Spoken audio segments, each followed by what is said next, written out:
Voilà. Bonjour. Bonjour. Donc, bonjour. On va. Bonjour. So we are here for the last presentation of this session, hein? And you are 2, 3, 4, 6. You are 6 to present this work on Euclidean and hyperbolic tilings. Okay. Yes. So, I don't know if we are beginning just now or not. If everything is ready or not. Je vais demander.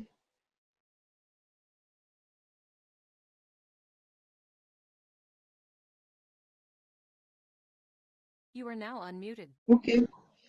Ok, c'est parti. Bon, eh bien, bonjour pour cette dernière session et c'est de nouveau des élèves du lycée Żmichowska à Varsovie et qui vont nous présenter cette fois un travail sur les pavages euclidiens et hyperboliques. Donc, je vais leur donner la parole et ils se présenteront. Ils sont 6 et le titre, donc, c'est Euclidean and Hyperbolic Tilings. You have the word and you can perhaps introduce yourself as you are 6 and at the moment you begin to speak.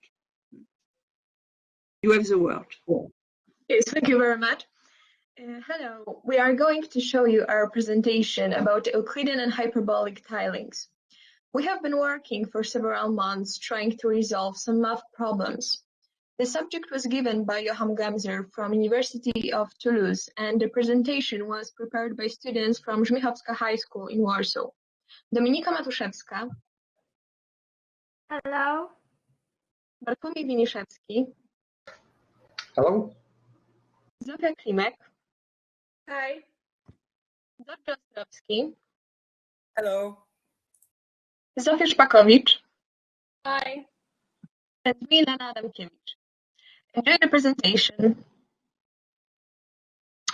Firstly, we can tell you something about what a tiling is. A tiling of a flat surface is the covering of a plane using one or more geometric shapes. In the slide, we can see two examples of tilings. First one is made from hexagon and triangle, whereas the second one comes from quadrangle. During our project time, we were trying to resolve the problem on how to create tilings in Euclidean and hyperbolic geometry using only one polygon. Generally, we've got two types of geometry, Euclidean and non-Euclidean geometry. Euclidean geometry is a basic geometry which we use normally. Hyperbolic geometry, an example of non-Euclidean geometry, is different because instead of one line parallel to the given line, like in Euclidean geometry, we can trace at least two lines not intersecting the first one. And now we want to introduce you some math definitions like isometry. Isometry is a transformation that keeps the same distance between points. Distance between image A and image B is the same as the distance between the A and B. In these pictures, we can see two types of symmetry, reflection and central symmetry.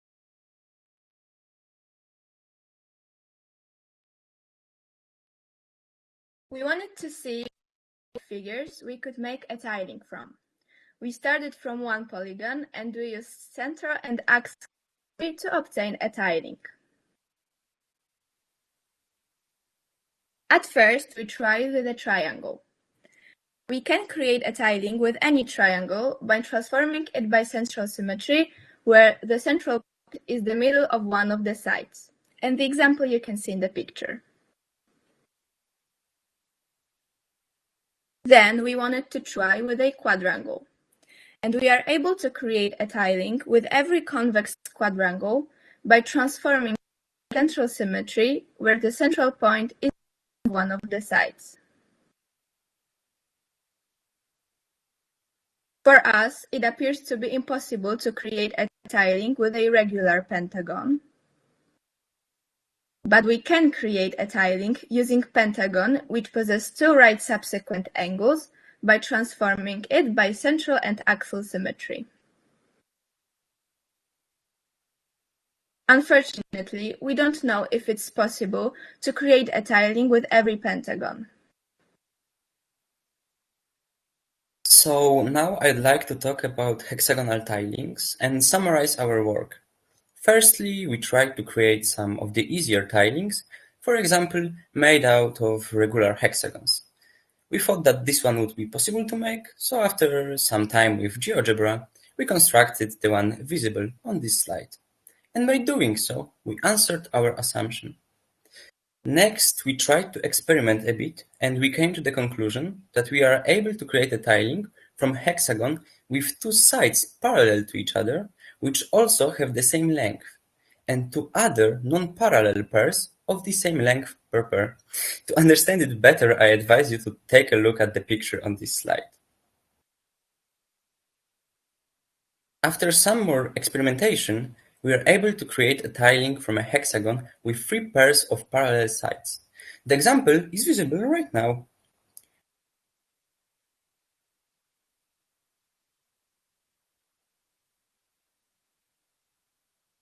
Unfortunately, we found out that creating a tiling from any hexagon is impossible, because we discovered some hexagons which couldn't be organized into a tiling. A few of the examples are shown on this slide. Miraculously, we found one tiling made out of a concave hexagon. It was kind of strange and unexpected to see something like that, but it was an interesting case. In summary, we believe that our work with Euclidean geometry provided us with a solid foundation for further research in the area of non-Euclidean geometry. So now I'm going to talk briefly about hyperbolic geometry, mainly about Poincaré disk model, basic geometric objects, and tools which we are using during our project. So, as Lena said, hyperbolic geometry is one of the two types of geometries considered non-Euclidean, similar to parabolic geometry. Hyperbolic geometry rejects the validity of Euclid's fifth postulate. The model that we decided to study was Poincaré disk model, which representation you can see on this picture. And in Poincaré disk model, the surface defined in the model is the interior of the disk. So this part that I'm circling right now is the main part of Poincaré disk model. The boundaries of the disk, is important to know that, aren't part of the disk themselves. That is, every object placed on the boundaries isn't part of the model. So, for example, these 2 points aren't part of the model, and these 2 points aren't as well. The lines in hyperbolic geometry are circular arcs, and it's important to note that the ends of those arcs are perpendicular to the orthogonal to the boundaries of the disk. That means simply that the angle between this arc and this line measures 90 degrees. And also there's second type of lines which are diameters of the disk. So after experimenting a bit with basic objects, we said that constructing everything from scratch was time consuming, tedious, and generally error prone. So we decided to facilitate it. We created a bunch of tools in GeoGebra which allow us to create basic shapes such as lines, rays, and segments. The example of those basic structures you can see on this slide. So from left to right, you can see a line in hyperbolic geometry. Please keep in mind, this is very important when we are going to talk about our tillings, that these 2 points aren't part of the model because they lie on the boundary, and the boundary, as I said just a moment ago, isn't part of the model. This is a hyperbolic ray, which 1 point inside the disk and 1 placed on the boundary. And this is a hyperbolic segment with 2 points placed inside the disk. Again, after constructing tools for those basic structures, we decided that constructing everything from them was again time-consuming and boring, so decided to add another tools to our disposition, which is H-triangle and H-quadrilateral. And the example of basic geometric figures in hyperbolic geometry you can see on this slide. So from left to right, here you can see a triangle with finite sides. Normally we would make it with our H sections tool, but we were too lazy to do that, so we created a tool to automate it. Here you can see a square in hyperbolic geometry. Again, this is a quadrilateral with finite sides, and here you can see a quite unique figure for hyperbolic geometry, which is a triangle with infinite sides. It's possible due to the unique properties of lines in hyperbolic geometry. We can actually construct figures with infinite sides in hyperbolic geometry, and this is one of the unique properties of this geometry because it's simply not possible in Euclidean geometry. Here are some more examples of other polygons in hyperbolic geometry. So, for example, here you can see a triangle with a right angle. Here you can see a triangle in hyperbolic geometry constructed with any sides. Those sides aren't any special sides. Those are just normal segments in Poincaré disk model. Here you can see a quadrilateral with any sides, and here you can see a hexagon with any sides. And those are the figures that we mainly studied. Although at this point of our work we were able to create every figure either by using H sections or using more specialized tools such as H triangle or H quadrilateral, or simply by constructing it from scratch, we decided to add another tool to our disposition. And this tool was called H sections, and H inversion. And it basically allowed us to use inversion in our projects. The definition of inversion is that given point P and circle C centered at O and with the radius OA, the inverse of point P with the respect to C is a point Q that lies on the line OP, I should say. And the formula given by the equation distance between O to P times distance between P to Q equals R squared. In this case, our R, the radius of the circle, is this segment OA, is satisfied. With that tool, we were able to create our tillings and more sophisticated structures in hyperbolic geometry, which my colleague Dominika will talk about now. Yes, and first we tried to obtain some figures, and we have done it thanks to our tools. We built a basic figure, and then we used an inversion to make a tiling. On the left, there are examples of an inversion in Quadrangle. The red is a basic one, and the other, a blue, it's in. And I will show you on the right one triangle using an inversion. There are red, which is a base also, and the blue, it's inversion. And at the beginning, we started with triangles. As you can see, we built triangular tilings with, on the left, 3 triangles, and on the right, 4 triangles. Then we have 5 triangles, and also 8 triangles. And we made also with 10 triangles on the left, and on the right with 6 triangles. We saw that all of them were possible. Then, to diversify our experiments, we used a quadrangle as a base, and we obtained quadrangular tilings.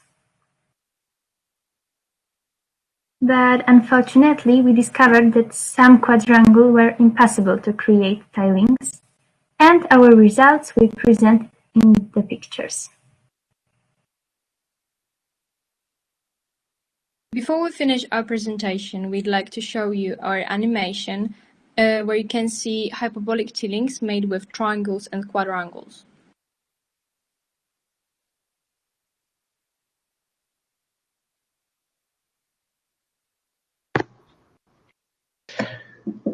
So this is an animation of triangular tilling made by me, and before I show it to you, I have to mention that, in my opinion, at least, it clearly depicts how the tilling is created and how we were creating our tillings, what tools we were using, and the general process of creation. So basically, firstly, we started with a triangle with a basic figure as a base. And in this case, as you can see, it's a hyperbolic triangle. There's nothing special about it. And then we used our tool called Inversion, about which I talked a few minutes ago. And with it, we inverted the vertices of the basic triangle. And we obtained a structure which looks like this. Then we repeated the process several times. For example, we inverted this vertex by this arc, and for example, this vertex by this arc, and we obtained even more sophisticated tilling. And then we basically repeated the process enough times until the results were plausible enough, and we were satisfied with the final results. Yeah, this is the creation of a tilling, and maybe I now play it in full motion.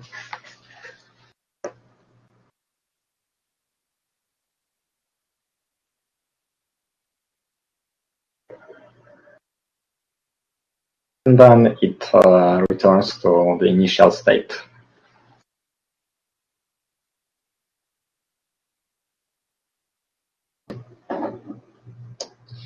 So this is an animation of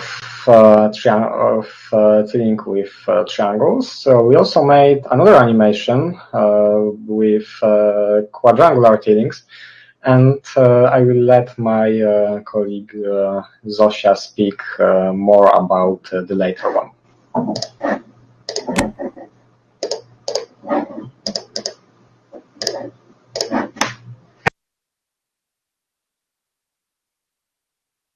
So on the screen you can now see an animation I prepared.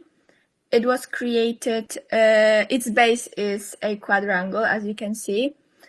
So I think the process of creation, it was quite similar to triangular tiling. So first we transformed our base by inversion, and then it looked like that. And then we repeated this step several times with each element, and we repeated this until we were satisfied with our results. And on this animation, you can see the step-by-step work on a tiling. And I think Bartek can show how it moves.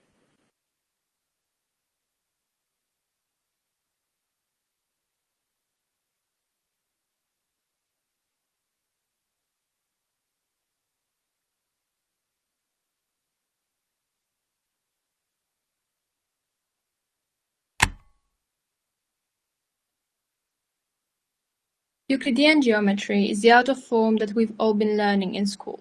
We extended our knowledge about hyperbolic geometry during our work with the project. It is amazing what we can create with given shapes and how much we can discover by going deeper into the topic.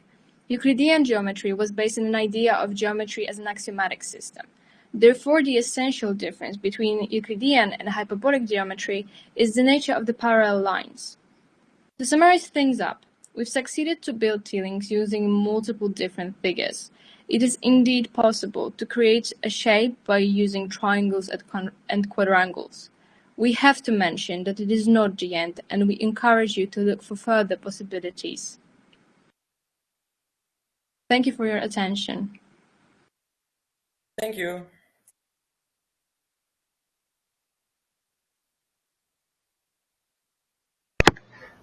So now, if you have any question, we are here to answer them, if you have any, of course. Bon, I want to congratulate you. It was an impressive presentation and very, very nice with animation, with the mathematical contents and all this diversity. And I think that people on the chat expressed that they were impressed by your presentation too. And they have some questions. I ask you, the first question is, do you mean that as you use inversions for tiling, do you mean that inversions are isometries in hyperbolic geometry? Yes, absolutely. The inversion is a valid isometry in hyperbolic geometry, and basically used it to create a tiling or animation specifically. Yeah, it's like a reflection in some sense. Alors, another question is, does your tiling cover the whole disk? I think that you have an idea of answer to this through your animation. Does it cover the whole disk?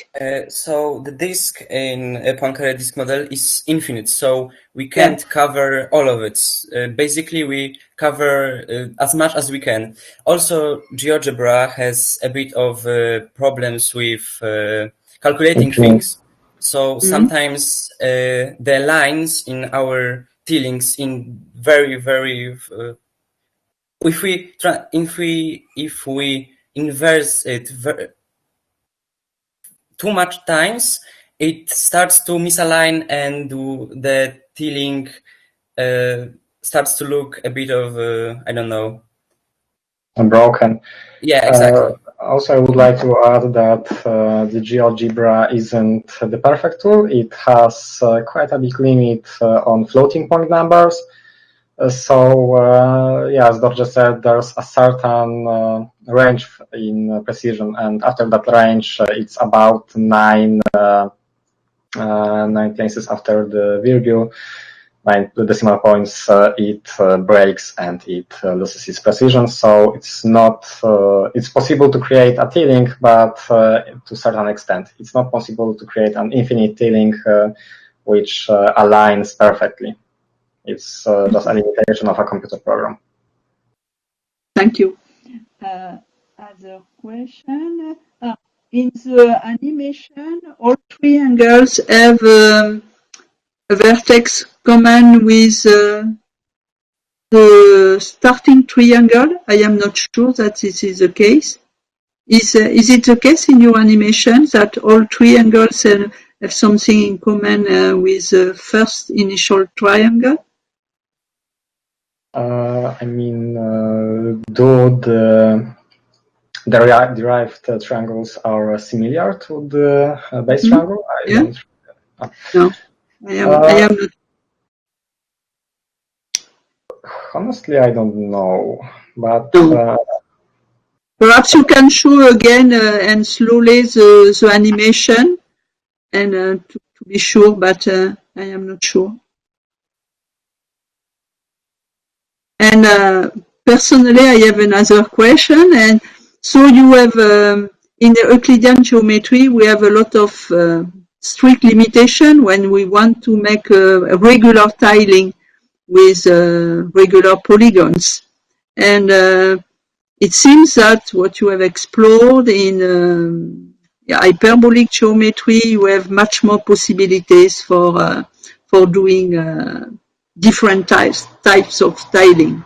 Do you agree with that? Do you have explored this issue, this question?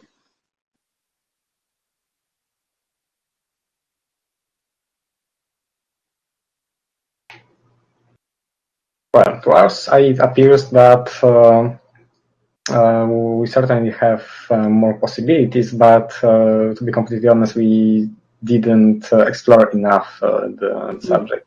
Hence, Zofia said that there's a place for further research, and that we may and will definitely look for further possibilities.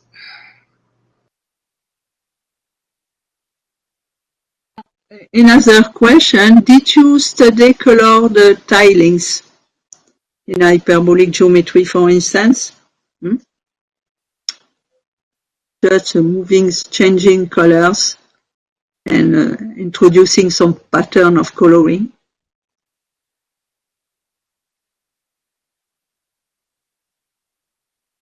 We would try to make colors and things like this, but we simply run out of time to have fun with this project much more.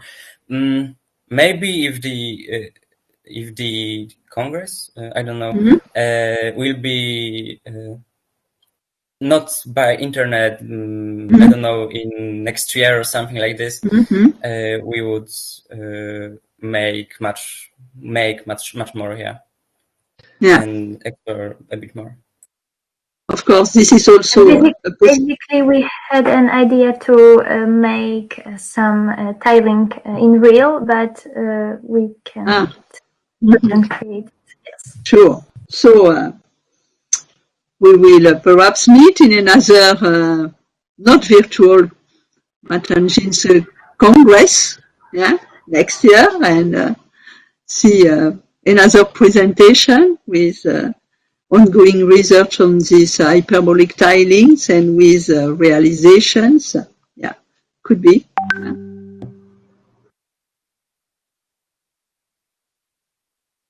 So I think that everyone wanted to congratulate you. Your work is very deep, very nice and excellent. And I suppose that you want to prepare an article from this work, from this research work. Actually, we've already prepared an article. Okay. It's taking it's a bit almost of ready. Yeah, exactly. We are trying to improve it, but it's basically brilliant. Just ready to publish. Also, I would like to add that if someone in the chat or other possible viewer would like to watch our animation again, it will be published very soon, or is even published now. We will attach the link to the animation in our article. So if anyone would like to watch it again or analyze what happens precisely, it definitely would have a chance to do so. So thank you very much, and congratulations again, and we will look at your animations, sure. Thank you very much. Thank you. Thank you. Thank you very much.